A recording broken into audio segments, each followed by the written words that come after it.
লালমনিরহাটে পাটগ্রামে সারের কৃত্রিম সংকট তৈরির উদ্দেশ্যে পাচারের সময় সার বোঝাই একটি ট্রাক আটক করেছে স্থানীয়রা। দুপুরে পৌর শহরের বাইপাস সড়কে এ ঘটনাটি ঘটে।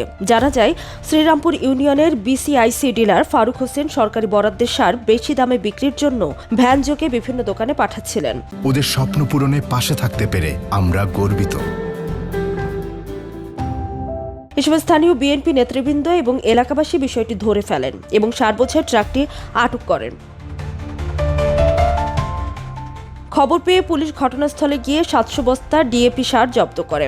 পরে উপজেলা নির্বাহী কর্মকর্তা ঘটনার সত্যতা পেয়ে ডিলার ফারুক হোসেনকে ভোক্তা অধিকার সংরক্ষণ আইন অনুযায়ী 30,000 টাকা জরিমানা করেন। সিআইসি ডিলার সত্ত্বেও উনি কিন্তু আমাদের যে বরাদ্দের বাইরে আরেক জায়গা থেকে লালমনিরহাট থেকে উনি এটা কোনো ধরনের সঠিক যে আমাদের স্লিপ থাকে এটা ব্যতীতই উনি কিনে নিয়ে আসছেন।